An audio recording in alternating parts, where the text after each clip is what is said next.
तंबुओं की नगरी फिर गुलजार, आस्था का वास, कल्पवासियों का डेरा। संगम की रेती पर कल्पवास करने का अक्षय पुण्य। यूपी के प्रयागराज में एक बार फिर से तंबुओं की नगरी गुलजार हो गई है। आज से शुरू कल्पवास 1 फरवरी को माघी पूर्णिमा पर पूर्ण होगा। प्रयागराज में कल्पवास करने से अक्षय पुण्य की प्राप्ति होती है।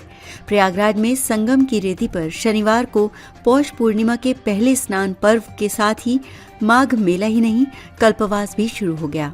ऐसी मान्यता है कि माघ मास में सभी देवी देवता प्रयागराज में ही वास करते हैं, इसलिए यहाँ पौष पूर्णिमा से कल्पवास की शुरुआत होती है। प्रयागराज में कल्पवास करने से अक्षय पुण्य की प्राप्ति होती है। संगम की रेती पर बने तंबुओं में गृहस्थ और साधु संत कल्पवास करते हैं। कल्पवास में लोगों की दिनचर्या नियमित और संयमित होती है। अखिल भारतीय दंडी सन्यासी परिषद के रक्षक स्वामी महेशाश्रम महाराज के मुताबिक पौष पूर्णिमा पर जो श्रद्धालु कल्पवास के लिए आते हैं, उन्हें सबसे पहले संगम तट पहुंचने पर गणेश पूजन करना चाहिए। इसके बाद गंगा पूजन और रेत से पिंडी बनाकर सभी देवी देवताओं का पूजन करना चाहिए। इसके बाद श्रद्धालु अपने शिविर में पहुंचते हैं, जहां शिविर के बाहर तुलसी और कदली का पौधा रोपने का विधान है। स्वामी बताते हैं कि प्रयाग, माघ और कल्पवास तीनों एक दूसरे के पूरक हैं। इसका पौराणिक और शास्त्र वर्णित है कि श्रद्धालु पौष पूर्णिमा पर गंगा स्नान कर कल्पवास का संकल्प लेकर 1 माह का कठिन तप और व्रत की शुरुआत करते हैं।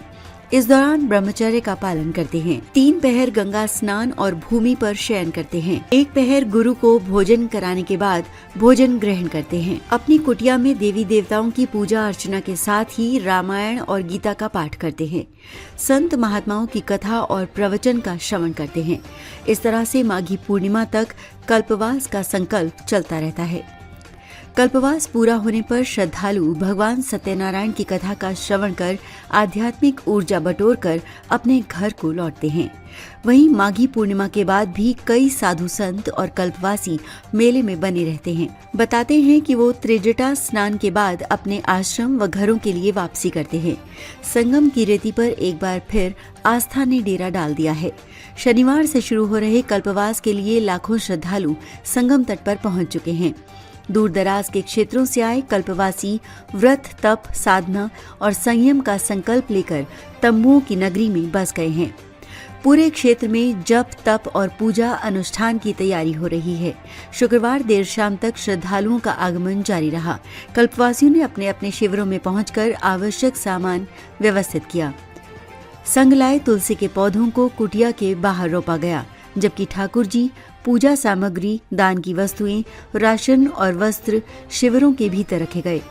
ई-रिक्शा, कार, पिकअप और ट्रैक्टर ट्रॉलियों के माध्यम से पुआल, बिस्तर, राशन और जलावन लकड़ी लाते कल्पवासी पूरे दिन नजर आए।